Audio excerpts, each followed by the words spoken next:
नमस्कार दोस्तों, enlighten world research foundation के द राइट पीपल की सीरीज में एक बार फिर आपका स्वागत है। आज इस इंटरव्यू को किसी दूसरे स्वरूप में आपके साथ साझा करना चाहूँगा। मेरे हाथ में एक छोटा सा एक टॉय है, आप देख पा रहे होंगे। इस टॉय की खासियत ये है कि ये सुंदर है, बहुत क्रिएटिव है, बहुत अट्रैक्टिंग है और बहुत सारी इसके अंदर फीलिंग्स हो सकती हैं। किसी व्यक्ति या किसी बच्चे को अगर ये देखे या ये किसी को आप कोई भी किसी रूप में इसको देख रहा होगा तो उसके प्रति यही सब फीलिंग्स उसको महसूस होंगी। इसकी एक ही चीज़ नहीं है कि ये बोल नहीं सकता, इसके अंदर एक ही चीज़ नहीं है कि फील नहीं कर सकता। इसको देख के लोग तो फील कर सकते होंगे, लेकिन इसके अंदर फीलिंग्स नहीं है। अगर ऐसे टॉयज, ऐसे खिलौनों के अंदर अगर कोई फीलिंग्स ना हो तो एक बार के लिए चल जाएगा। हालांकि विज्ञान ने ऐसे टॉयज के अंदर भी फीलिंग्स एआई या तमाम तरह की रिसर्च के दौरान डाल दी है, जिसको रोबोटिक टॉयज बोला जाता है। मैं बहुत ज़्यादा डिटेल में नहीं जाऊंगा। यहाँ बहुत सारे टॉयज आप देख रहे हैं, इसमें कुछ गुड्डा है, कोई गुड़िया है, कोई टॉय है, कोई खिलौने हैं या कुछ कोई पशु, कोई पक्षी है, कोई जो भी है, इसमें तमाम तरह के आप टॉयज देख पा रहे हैं। मैं आपको ना कुछ ऐसे खिलौने ना जागृत रूप में दिखाना चाहूँगा। दोस्तों, ये it's a matter of feelings, it's a matter of enlightenment. अगर उन बच्चों को देखकर आपके जहन के अंदर इंसानियत नहीं जागे तो आप ये समझ लेना कि आप में और पशु में कोई ज़्यादा फर्क नहीं है। बात करते हैं टेंडर हार्ट संस्थान की, जिसने पिछले 30 सालों में ऐसे ही कुछ खिलौनों को समाज में, देश में, दुनिया में इस लायक बना दिया कि उनकी आज इतनी कीमत हो गई कि उस कीमत की बदौलत अगर उसको देखा जाए तो शायद आप परिकल्पना ही ना कर पाओगे ऐसा भी कभी हो सकता है क्या। आइए आपको एक शख्सियत से मिलाता हूँ। दोस्तों, जैसा कि मैंने अभी आपको खिलौनों से संबंधित कुछ फीलिंग को साझा करने का प्रयास किया। कहते हैं कि इंसान के अंदर अगर कोई चीज़ उसको औरों से अलग करती है तो वो सिर्फ उसकी फीलिंग्स हैं। और ऐसा नहीं है कि जो लक 84 है इंसान के अलावा उसमें फीलिंग्स नहीं है। फीलिंग उसमें भी होती है, उसकी टाइमिंग थोड़ी कम ज़्यादा होती है, या उसको समझने के लिए उतनी जो एक चेतना होती है जिसको इनलाइटमेंट कहते हैं, शायद हर आदमी में ना हो, हर पशु पक्षी जीव जंतु में ना हो। मैं ये नहीं कहता कि जो लोग इंसान नहीं हैं वो पशु हैं।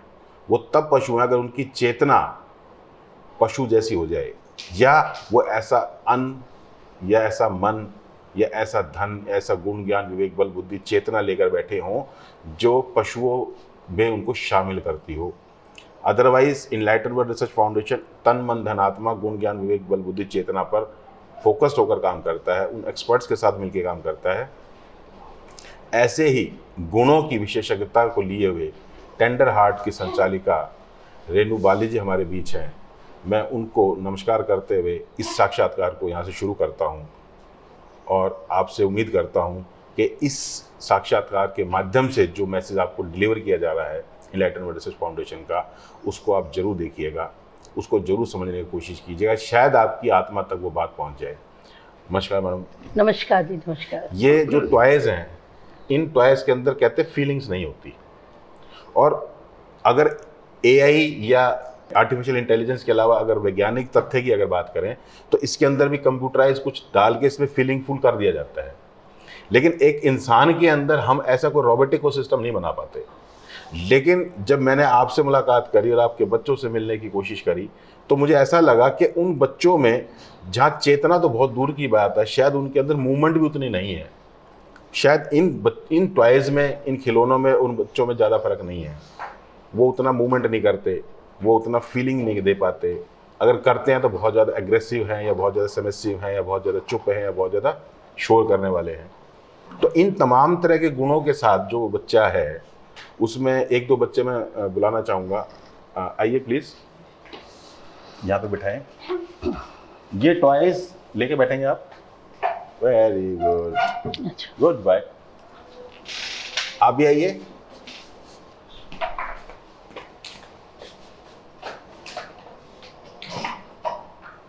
दोस्तों, मैं जब इस बच्चे की तरफ देख रहा था तो ये हर बार बड़ा प्यार से मुस्कुरा रहा था। कैसे हैं आप? अच्छे हैं आप? ये टॉयज है, आप खेलते हैं इसके साथ हैं? क्या नाम है आपका? क्या नाम है? नवजोत। आपका क्या नाम है? मानव। देखिए, ये नवजोत और मानव नाम के दो प्यारे से बच्चे हैं, और इन टॉयज में इसमें बस अगर डिफरेंस है कि थोड़ा सा इतना सा ही है कि ये बोल नहीं सकते, ये चीज़ें बोल नहीं सकती, वो बोलने का प्रयास करना चाहते हैं। इनको बुलवाने के लिए इनके अंदर जो गुण है उनको नरिश करने के लिए अगर कोई एक कुम्हार की तरह, एक जैसे कुम्हार किसी चीज़ को गढ़ता है, अगर ऐसा कोई काम कर रहा है तो टेंडर हार्ट संस्थान है, जिनकी संचालिका हमारी बड़ी बहन रेणु बाली जी हैं, जिन्होंने इन बच्चों को समाज में नहीं, देश में नहीं, इंटरनेशनल लेवल पर पहुंचाने का प्रयास किया है। इस विषय में बात करेंगे।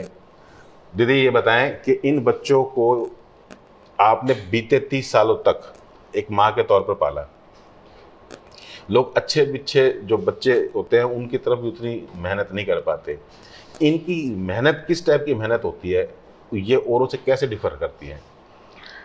देखिए, पहले तो मैं बच्चों को, कोई भी बच्चा मुझे अलग नहीं लगता है। वजह ये है कि बच्चा तो बच्चा है, हर माँ का बच्चा उसका अपना बच्चा है। अगर कोई बच्चा कम बोलता है, ज़्यादा बोलता है, तो ये एक माँ के लिए वो उसका अपना बच्चा है।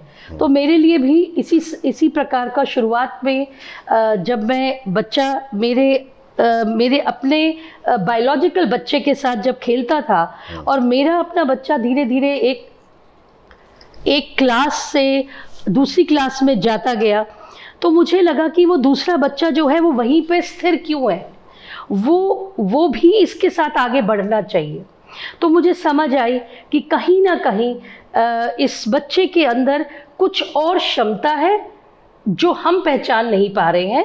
तो हम इसकी, जो इसमें नहीं है, हम उस तरफ उस चीज़ को देख रहे हैं। तो वो मेरे दिमाग में बात आई कि मैं इसके, हर बच्चे के अंदर कोई ना कोई गुण ज़रूर होगा। तो मैं उस गुण को तराशने के लिए, ढूंढने के लिए मैंने एक शुरुआत करी आज से 30 साल पहले, और मुझे लग गया, इसमें बहुत समय लगा, मगर इस विश्वास को ये कायम हो गया जब मेरा एक एक बच्चा जो है वो अंतर्राष्ट्रीय में खेल में आगे आया, वहाँ से पैसा जीत के आया। गवर्नमेंट ऑफ इंडिया ने उसको अवार्ड दिया, कैश प्राइज दिया। बच्चे हमारे दूसरे प्रदेशों में जाने लग गए, वहाँ पे अपने आप को प्रोजेक्ट करने लग गए, वहाँ पे अपनी चीज़ें बताने लग गए, हम ये काम करते हैं, आप हमारा सामान खरीदिए। तो उससे धीरे धीरे हमारे अंदर ये विश्वास बढ़ता गया कि हमें इनकी क्षमता के ऊपर जाना चाहिए, जो भी इनमें है उसको हम तराशें into the skill development training programme, through the skill development training programmes. तो हमने पहले शुरुआत में, ये छोटे बच्चे जब आते हैं हमारे पास, हम इनको बेसिक 3 आवर्स सिखाते हैं। जैसे रीडिंग, राइटिंग, अरिथमेटिक होता है, हम इनके लिए बेसिक 3 आवर्स होते हैं जो हम इनको इसलिए सिखाते हैं कि ये जैसे बस में इनको नंबर पढ़ना है, ट्रेन में इनको कुछ पढ़ना है, वहाँ तक वो आए इनको, और अगर कहीं पे इनको पैसे का कुछ ट्रांजैक्शन करना है तो पैसे का वो भी इनको हिसाब किताब, कैलकुलेशन आए। तो ये दिमाग में रख के हम इन बच्चों के साथ धीरे धीरे एक एक बच्चे को अलग अलग हम तराशते हैं, और हर बच्चे को एक अलग तरीके से, अलग मेथड से हर एक बच्चा तराशा जाता है। तो आज जाके थोड़ा सा हमें ये हमें संतुष्टि है कि आज ये बच्चे जो हैं कुछ कर पा रहे हैं। अभी हम आपको और दिखाएंगे तो आपको भी लगेगा कि ये एक नॉर्मल बच्चा भी हमें कई बार नहीं करके देता है जो ये बच्चे करके दे रहे हैं। परवीन नाम का जो बच्चा है आपका, एक बार उससे मुलाकात करेंगे मैम, जरा अरेंज कीजिए प्लीज।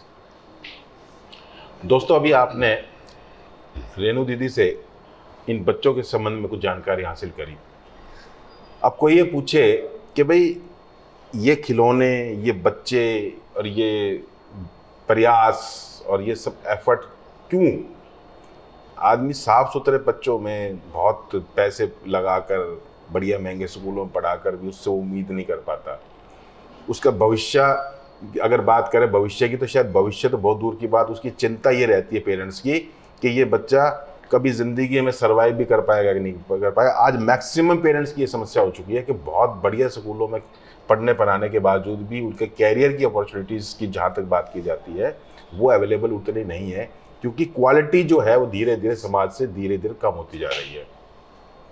ऐसे में इन बच्चों के अंदर वो क्वालिटी डेवलप करना अपने आप में बहुत बड़ा चैलेंज है।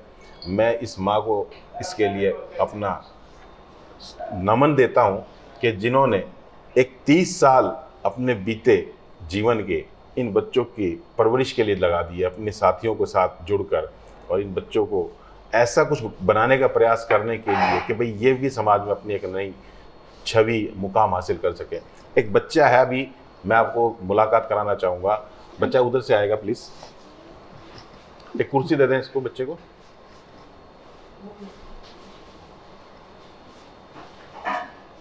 दे दो, ये दे दो।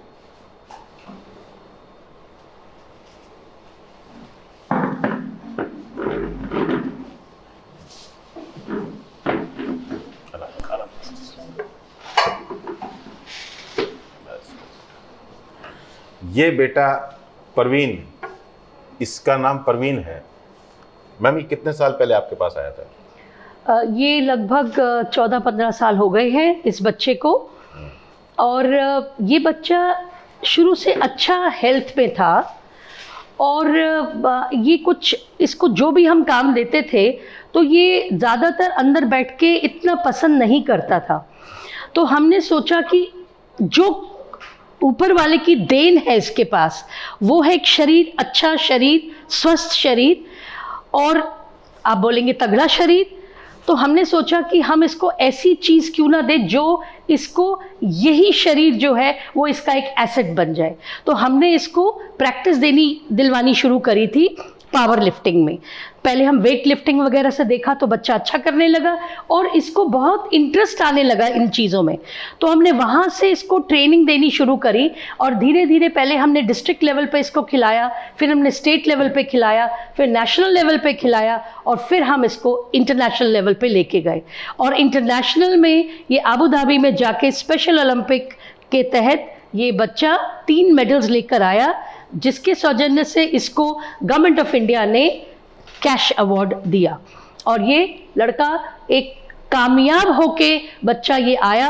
आज हम फक्र के साथ ये कह सकते हैं कि इसने अपनी कमाई कर ली है। और ये क्या धनराशि दी है इसको? 62 लाख रुपया गवर्नमेंट ऑफ इंडिया की तरफ से मिला। और आज भी ये इसका पैसा जो है इसके घर परिवार में एक बहुत इसका वैल्यू है, इसकी रिस्पेक्ट है, और बहुत प्यार से इस बच्चे को रखा जाता है। दोस्तों, 62 लाख रुपए अमाउंट होता है। 62 लाख में जाके एक के बहुत बड़े लेवल पे नहीं तो एक बहुत मध्यम से ऊपर के लेवल पे कैरियर को डेवलप किया जाता है किसी बच्चे के। 62 लाख रुपए का एक मकान आ सकता है, 62 लाख रुपए में एक दुकान आ सकती है, 62 लाख रुपए में एक इंसान भी आ सकता है, अगर वो बहुत नीडी ना हो तो। अब कोई पूछे नहीं 62 लाख रुपए इंसान कैसे? भाई इंसान वाला खरीदने से मतलब नहीं है, उसकी फीलिंग्स की बात है कि भाई अगर मेरे पास 62 लाख रुपए, तो क्या तू मेरे साथ ये काम करना पसंद करेगा? क्या तू मेरे साथ ये काम के साथ साझा होना पसंद करेगा? साझेदारी जिसको कह सकते हैं। तो इंसान का मतलब उस भाव से है। तो इस बच्चे ने, इस भगवान ने, उस कुदरत ने जो भी इस बच्चे के साथ किया वो तो मालिक जानता है, लेकिन इस बच्चे की ऊपर जो इस माँ ने जो मेहनत करी, इनकी टीम ने जो मेहनत करी, उसने इस बच्चे को आज इस लायक बना दिया कि केंद्र सरकार, जो सरकार मानी जाती है देश की, उसने इसको रिकॉग्नाइज किया, इसकी क्षमता को, इसकी ताकत को, इसके अनुभव को, इसके गुण को, और इसको 62 लाख रुपए इनाम के तौर पर 3 मेडल्स के माध्यम से दिए। ये बच्चे भी कल को इस तरह का भविष्य बना सकते हैं, इसीलिए इन पे प्रयास किया जा रहा है, इसी उम्मीद के साथ कि ये बच्चे भविष्य में इंडिपेंडेंट हो जाए, आत्मनिर्भर हो जाएं, इनको किसी की ज़रूरत ना पड़े, ये किसी की मोहताज ना रहें, ये चलने फिरने के मोहताज ना रहें, बोलने सुनने के मोहताज ना रहें, या समझने के मोहताज ना रहें। अक्सर क्या होता है, कहते हैं कि उस परमपिता परमेश्वर के यहाँ पर एक बड़ी न्याय प्रणाली बनी हुई है। अगर किन्हीं कारणों से अगर हमारे कार्मिक अकाउंट कहीं डिस्टर्ब हो जाते हैं तो ऐसी अवस्था और व्यवस्थाओं का हमें शिकार होना पड़ सकता है, ऐसे हमारे ऋषि मुनि कह चुके हैं। तो ये बच्चे ये आत्मिक रूप से बहुत मजबूत हैं, शारीरिक रूप से भी मजबूत हैं, लेकिन चेतना के पॉइंट ऑफ से अगर बात की जाए तो शायद इनके सॉफ्टवेयर में भगवान ने कहीं ना कहीं कोई चीज़ नुक्स के तौर पर छोड़ दी है, या सेटिंग करनी छोड़ दी है जानबूझ के, या चाहते हैं कि इसकी सेटिंग रेणु बाली जी जैसे लोग करें ताकि इनकी भी तपस्या नए स्वरूप में समाज को एक प्रेरणा दे सके। दीदी, अगर आप ये काम ना करते तो क्या करती? मैं एक शिक्षक हूँ और मैं शिक्षक ही अभी भी हूँ, और ये भी एक शिक्षा का मैंने माध्यम लिया है इनको तराशना, क्योंकि एक जो शिक्षक होता है उसका एक चैलेंज होता है कि कैसे भी उसको बच्चा मिले, उसको एक सक्सेस लेवल पर लेके जाना है। तो मैं अपने आप को शिक्षित ही बोलूँगी और शिक्षक ही बोलूँगी कि फिर भी मैं एक शिक्षक ही रहती, वो किसी भी रूप में रहती। ये मुझे एक बहुत चैलेंजिंग चीज़ मिली थी कि एक टीचर जो होती है उसके लिए सबसे बड़ा जो उसको रिटर्न मिलता है लाइफ में, वो मिलता है जब उसका बच्चा कामयाब होता है। तो वही एक चीज़ आप इसको बोलिए, एक किस्म की तपस्या है, एक किस्म की हमारी जो है मोटिवेशन है, वो यही बच्चे हैं। जब ये बच्चे एक कदम आगे बढ़ते हैं, आप ये लगा लीजिए कि हमें ऐसे लगता है हमने 10 यज्ञ कर लिए। हमारे लिए वो एक बहुत बड़ी चीज़ होती है जो हर इंसान अपनी खुशी के लिए करता है, और हमें इसमें बहुत खुशी मिलती है। और ये मैं ही नहीं हूँ, मेरे साथ जितनी मेरी टीम है, ये हम सारे लाइक माइंडेड लोग हैं यहाँ पे, और हम सब बहुत खुश होते हैं इनकी छोटी छोटी प्रोग्रेस देख के। मैडम, ये जो आपके टीचर्स हैं उनको सबको बुलाइएगा प्लीज। दोस्तों, अभी शर्मिला मैम को भी बुलाइए। बताया कि ये शुरू से टीचर ही बनना चाहती है, इन्होंने शिक्षक बन के ही इन बच्चों को अपना बेस्ट देने का प्रयास किया। शिक्षक के तौर पर 2 तरह के गुरु हुए हैं, एक द्रोणाचार्य और एक चाणक्य। अब ये चाणक्य हैं या द्रोणाचार्य, तो आप ज़्यादा बेटर समझ पाएंगी। इतनी बड़ी उपाधि नहीं दीजिए, हम एक छोटे से शिक्षक हैं और ये प्रयास कर रहे हैं, ये और एक मीठा प्रयास है हमारे लिए। अब ये आपके सत्कर्म हैं, दोनों आदरणीय हैं, दोनों के सिखाने का तरीका अलग अलग है। ठीक है, कोई बड़े को सिखाता है, कोई छोटे को सिखाता है, कोई उसको सिखाता है जिसको कोई नहीं सिखाता। मैं ऐसा मानता हूँ कि ये वो बच्चे शायद उनको कोई नहीं सिखाता, इनके परिवार वाले भी शायद इनकी वो कदर नहीं कर पाते, परिस्थितिवश, मजबूरीवश, या उनकी आर्थिक तंगी, या कोई भी परिस्थितियाँ रही होंगी या रहती हैं कि भाई इनका ट्रीटमेंट कराए या इनको शिक्षा दिलाए। ये अपना आप एक बहुत बड़ा चैलेंज हो जाता है।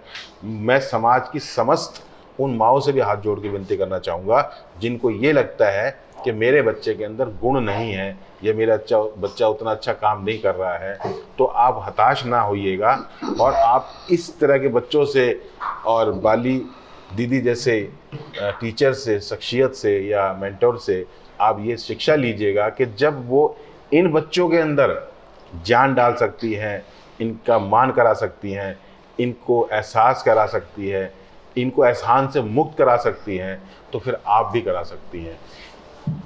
रेणु दीदी की ये जो टीम है पीछे आप देख रहे हैं, इन लोगों के अथक प्रयासों का परिणाम है कि आज ये बच्चे नेशनल और इंटरनेशनल लेवल पर जा रहे हैं और लाखों रुपए की इनाम पा रहे हैं। और सबसे बड़ी बात ये है कि इनके अंदर जो चेतना का स्तर है वो दिनों दिन बढ़ता जाता है, दिनों दिन बढ़ रहा है। इनकी इनलाइटमेंट का जो प्रोसेस है, जिसको बाय प्रैक्टिस, आप ये समझिएगा कि अगर किसी बच्चे को तैयार करना हो, पावर लिफ्टिंग, वेट लिफ्टिंग कोई मजाक नहीं है। बड़े बड़े सूरमा पावर लिफ्टिंग और वेट लिफ्टिंग के दौरान धराशायी होते देखे हैं समाज ने, हमने। ऐसे में जिसके दिमाग में खुद का संतुलन उतना नहीं हो पा रहा हो, जो चैलेंज कहते हैं उसको मेंटली चैलेंज कहते हैं, मेंटली चैलेंज, मेंटली दिव्यांग जन की जो मानसिक रूप में दिव्यांग जन नहीं, मानसिक रूप से दिव्यांग जन की जिसको भूमिका या जिसको रूप दिया गया हो समाज ने, ऐसे लोगों को जो खुद का संतुलन नहीं बना पाते किन्हीं कारणों से, उनको इतने भारी भरकम काम कराने के लिए जो संकल्प चाहिए वो उससे भी बड़ा संकल्प चाहिए, जिस संकल्प को हमारी रेणु दीदी ने लिया। और आज ये इतनी बड़ी छोटी सी या इतनी बड़ी टीम ने ये छोटे छोटे प्रयास कर इतने बड़े बड़े काम कर दिए। मैं ज़्यादा बड़ा और ज़्यादा साक्षात्कार लंबा करने के बजाय आपको सिर्फ एक ही बात कहना चाहूँगा कि एक सवाल के माध्यम से कि आप समाज में इन बच्चों को नरिश करके, फ्लोरिश करके क्या मैसेज देना चाहती हैं?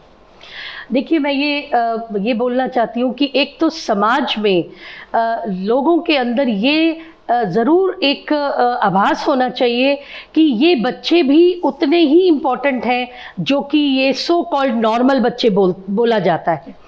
इन बच्चों के अंदर भी वही इमोशंस हैं, इन बच्चों के अंदर भी वही प्रेम भावना है, इन बच्चों के अंदर सब कुछ वही है जो एक नॉर्मल बच्चे में होता है।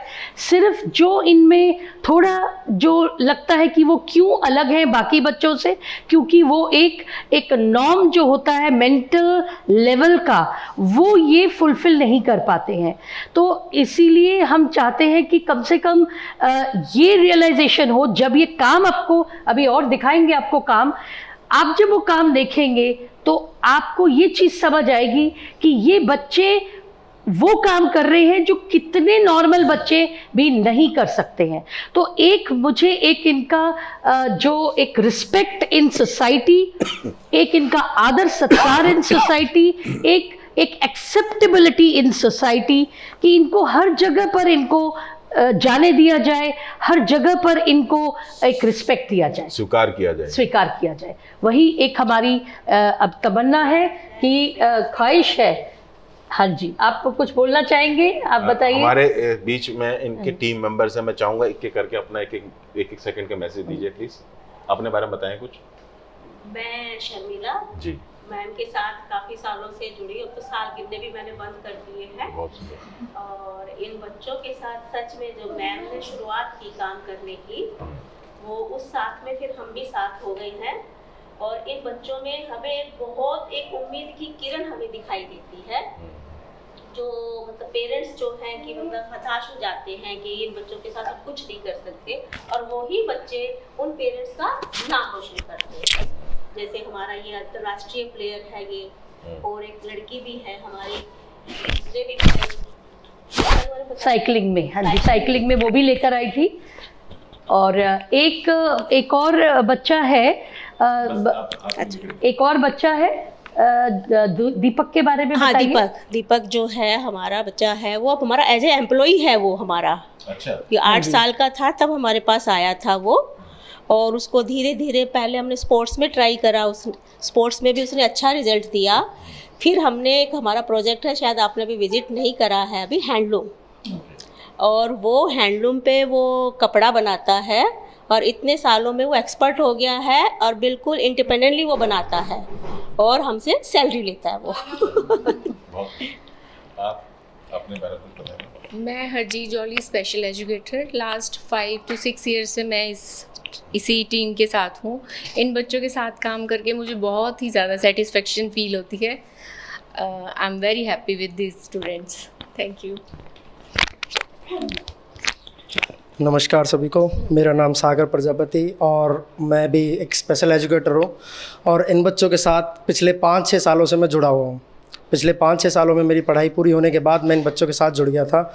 मैं आपको थोड़ा अपना पर्सनल एक्सपीरियंस बताना चाहता हूँ, जो कि मेरा इन बच्चों के पॉइंट ऑफ व्यू से बिल्कुल भी मैच नहीं था। मेरा ड्रीम था कि मैं एक आर्मी ऑफिसर बनना चाहता था, बट घर में अकेला होने की वजह से मैं ये सब नहीं कर पाया।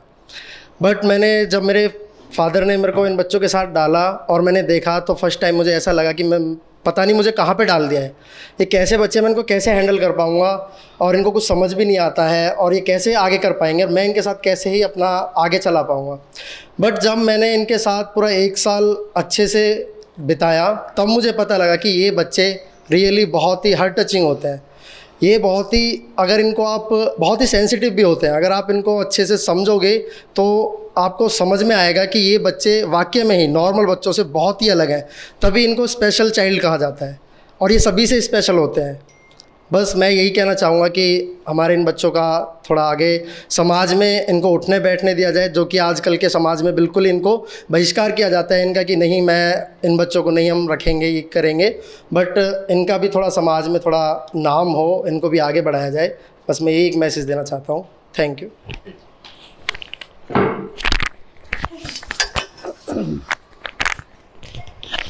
एक line Hello everyone, myself Nisha and I am the supervisor in this organization. मुझे अभी ज्वाइन किए 3 मंथ ही हुए हैं, बट मुझे ऐसा लगता ही नहीं कि मुझे 3 मंथ हुए हैं. मुझे ऐसा लगता है कि मुझे 3 साल से मैं यहाँ पे काम कर रही हूँ. और मैम के एफ़र्ट को हम सब सैल्यूट करते हैं, क्योंकि बहुत कम ऑर्गेनाइजेशंस होती हैं जो स्पेशल नीड्स के बच्चों के लिए इतना आगे आती हैं. तो I am just grateful and thankful to ma'am and this organisation. नमस्कार, मैं रोहित और मैं यहाँ 1 साल से जुड़ा हूँ. एक्चुअली मैं वैसे तो स्पेशल एजुकेशन को अपनी जब मैं पढ़ता था 9th क्लास से तभी से जुड़ा हुआ हूँ, और तभी से मैं बच्चों को एज अ डांस टीचर उनको कोरियोग्राफ करता था एंड डांस सिखाता था, तो मुझे बहुत अच्छा लगता था. देन अभी आके अच्छे लेवल पे अब मैं काम कर रहा हूँ, और थैंक्स टू रेनू वाली मैम जो हमें ऐसा प्लेटफॉर्म दिया कि हम इन बच्चों के साथ और आगे काम कर सके. Thank you.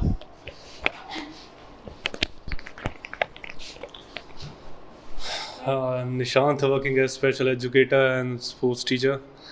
I just want to say few words like acceptance and engagement. इन बच्चों को एक्सेप्ट करना और इनके साथ एंगेज होना जो तो मेन चीज़ें मैं चाहता हूँ सभी लोग करें. नमस्ते, मेरा नाम रचना ग्रोवर है और मैं यहाँ पर टेंडर आर्ट एनजीओ में 2018 से काम कर रही हूँ. और यहाँ पर बहुत ही अच्छा लगता है, मतलब उसको लफ्ज़ों में बयान नहीं कर सकते हैं. बिकॉज़ जब आप यहाँ पर रहते हैं तो आप अपनी सारी जो भी आपकी टेंशन्स या जो भी प्रॉब्लम्स होती है आप भूल जाते हैं, मतलब. और इन बच्चों के साथ बहुत ही ज़्यादा अच्छा लगता है. Thank you so much. दोस्तों, अभी हमारी टीम मेंबर्स ने, रेनू बाली जी की टीम मेंबर ने अपने अनुभव साझा किए. उन्होंने बताया कि उनको इन बच्चों के साथ क्या फीलिंग आती हैं, ये इन बच्चों से क्या उम्मीद करती हैं. ये बच्चे कितने प्यारे से, देखो कैसे, मतलब कि मैं बात कर रहा हूँ, इंटरव्यू ले रहा हूँ, दे रहा हूँ, कर रहा हूँ, लेकिन एकदम से इसकी हल्की सी मुस्कुराहट या हरकत या बरकत कह लो, कुछ भी कह लो, इसने एकदम से मुझे अपनी तरफ खींच लिया. तो आप इससे अंदाजा लगाए कि कितना क्रिस्पी बच्चा है या कितना अट्रैक्टिंग हो सकते हैं. जो बच्चा अपने आप में कुछ नहीं कर रहा, अपने आप में मस्त है और फिर भी वो कुछ करना चाहता है, लेकिन उसको पता नहीं मैं क्या कर रहा हूँ, और ऐसी परिस्थिति में ये अपना आकर्षण का केंद्र बन जाता है. ऐसा ही ये बच्चा है, ऐसे ही वो है. क्या नाम है आपका? आपका क्या नाम है? आप पढ़ते हैं? हाँ, कौन सी क्लास में? 2 में.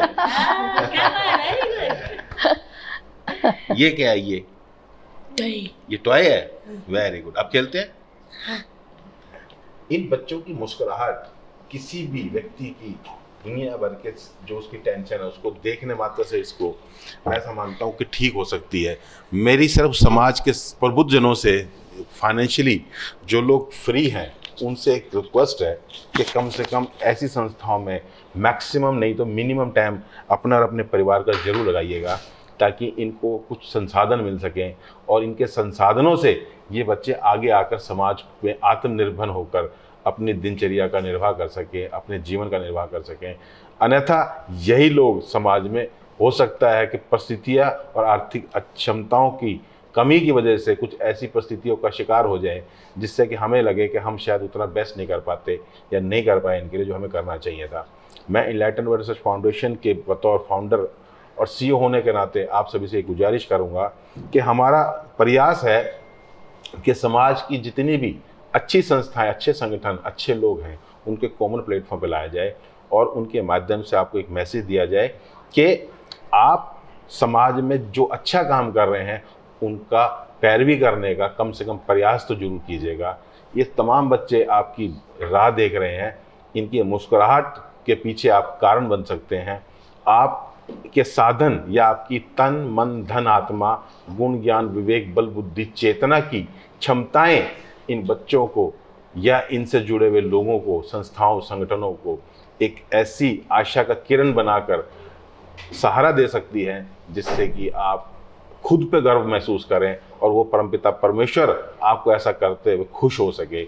मैं इन्हीं शुभकामनाओं के साथ कि बाकी की जितनी भी एक्टिविटीज़ हैं वो आप हम इस स्लाइड्स के माध्यम से, इंटरव्यू में जो बीच में स्लाइड्स रहेंगी उसके माध्यम से हम आपको दिखाने का प्रयास करेंगे कि किस किस प्रकार की ये एक्टिविटीज़ और इन बच्चों के माध्यम से की और कराई जाती हैं. मैं आज रेनू बाली जी को साधुवाद देते हुए इस बात के लिए कि इन्होंने इन बच्चों पे अपना बेस्ट देने का प्रयास किया, अपने 30 साल देने का प्रयास किया और इन 30 सालों में ऐसे ऐसे बच्चे, पावरफुल बच्चे और इतने प्यारे बच्चे जिन्होंने डेवलप किए हैं। और आज तो वैसे भी हनुमान जयंती है मैं इसको हनुमान तो नहीं बोल सकता, लेकिन उसको तो हनुमान बोल ही सकता हूं जिसने पहाड़ी उठा दिया। ये मजाक नहीं कर रहा मैं किसी का, मैं उसका भाव जोड़ रहा हूँ कि ये मेरे लिए पूजनीय हो सकता है। ये मैं बचपन में जब छोटा होता था तो हमारे पास इसी प्रकार का एक बच्चा, मुझे भी नहीं पता होता था, हमारी एज ग्रुप का ही होता था वो, तो हम उसको हनुमान हनुमान बोलते थे। तो बाद में पता लगा जब हम बड़े हुए कि इसको फिजिकल नहीं मेंटल कोई डिस्टर्बेंस है, बाद में महसूस हुआ, हमें भी नहीं पता होता था। लेकिन जब भी मैं इस टाइप के बच्चों को देखता हूँ, विश्वास मानिए मेरे मन में हनुमान जी का भाव आता है। आज 14 अप्रैल है, 14 अप्रैल है ना, 23 अप्रैल, सॉरी आज 23 अप्रैल है, चाहूँगा 23 अप्रैल है। और 23 अप्रैल को हनुमान जयंती पूरे दुनिया में धूमधाम से मनाई जाती है। मैं उस परमपिता परमेश्वर को के उस हनुमान स्वरूप को मैं नमन करते हुए, संकल्प के लिए जिसको जाना जाता है, जिसने बड़े बड़े ऐसे ऐसे काम कर दिए, मैं इनलाइटन वर्ल्ड रिसर्च फाउंडेशन को लेकर चला हूँ। वो परमपिता परमेश्वर मुझे इतनी शक्ति दे कि मैं इसको कर पाऊँ। भावुक हो जाता हूँ अक्सर विषयों को लेकर क्योंकि ये विषय भावनात्मक हैं। इसके पीछे ताकत, पैसा, पावर कोई मायने नहीं रखती। कौन आदमी कितना गुणी है, कितना पैसे वाला, कितना धनी, से कोई वैल्यू नहीं, क्योंकि ये गुण और ये धन ये धरे के धरे रह जाते हैं जब आदमी उस परमपिता परमेश्वर के घर जाता है। लिहाज कि उसके कहाँ पर उसके यहाँ एक अकाउंट मेंटेन होता है दोस्तों। उस अकाउंट को अगर आपने मेंटेन नहीं करा रखा या आप उसके यहाँ अकाउंट नहीं खुलवा रखा तो आपके जितने अकाउंट यहाँ पर हैं ये सब अकाउंट यहीं के ही रह जाने हैं। लिहाजा अपने जीवन में जाने से पहले अपने जीवन की सार्थकता को पूरा करने का प्रयास कीजिएगा। यही इनलाइटन वर्ल्ड रिसर्च फाउंडेशन का आपको संदेश है। और बाली जी, दीदी जैसे हमारी जो शख्सियत है उनको प्रमोट करने का, क्योंकि हम इसके कोई चार्ज नहीं करते, हम इनको बल्कि कोशिश करते हैं कि आप जैसे लोगों को इनसे जोड़ें और आप इनको फिजिकल, मेंटल, स्पिरिचुअल, फाइनेंशियल किसी भी तरीके से हेल्प करके इनको बूस्ट करने का प्रयास करें। इन्हीं शुभकामनाओं के साथ कि ये बच्चे भविष्य में अपने आप को आत्मनिर्भर बनाएंगे और टेंडर हार्ट जैसे संस्था और संगठनों को देश दुनिया में एक अच्छा नाम दिलाने में, पहचान दिलाने में अपना बेस्ट देने का प्रयास करेंगे। मैं आज अलविदा लेता हूँ और उम्मीद करता हूँ कि जल्द ही किसी नई शख्सियत के साथ आपको रूबरू कराऊंगा। नमस्कार। नमस्कार।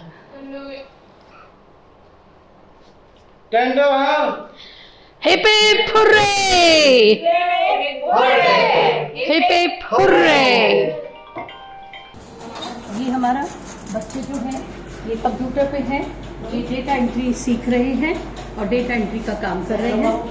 हेलो करो, नमस्ते करो।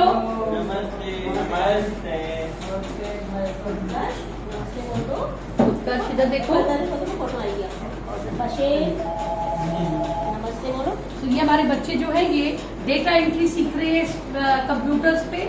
और ये जिन बच्चों को जिस चीज़ में इंटरेस्ट है, तो ये बच्चों को सबको कंप्यूटर में इंटरेस्ट है, इसलिए अब हम इनको डेटा एंट्री सिखा रहे हैं ताकि कल को इनको किसी भी कोई भी कंपनी काम दे दे और ये अपना घर में बैठ के कमाई कर सके। हाँ, इसका ये वैसे है बट ये हर चीज़ करना चाहता है। मैं क्या करूँ तो बोले ये भी सीखो, जो काम मिलेगा तो ये काम करना चाहता है।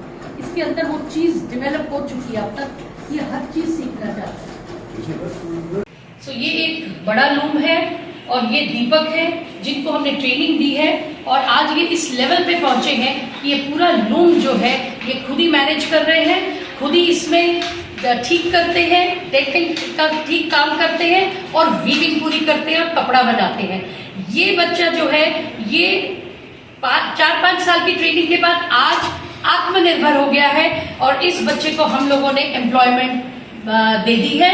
ये बच्चा जो है एक सैलरी लेता है यहाँ से क्योंकि ये कपड़ा बनाता है। तो हमारा ये रिक्वेस्ट है पब्लिक को कि ऐसे बच्चों को जो इस लेवल पे पहुंच गए हैं और जो संस्थाएं, जो ऑर्गेनाइजेशंस जो इनको एम्प्लॉयमेंट दे सकती हैं, आप इनको इंडिपेंडेंटली एम्प्लॉय करिए, सपोर्ट करिए। आप हमारी ऑर्गेनाइजेशन के साथ जुड़िए, हमें भी सपोर्ट चाहिए, सब लोगों का सपोर्ट चाहिए, सब और संस्थाओं का सपोर्ट चाहिए और ताकि हम इन बच्चों को भी एक आत्मनिर्भर लेवल पर पहुंचा दें और ये भी एक प्राउड अपनी जिंदगी फील करें।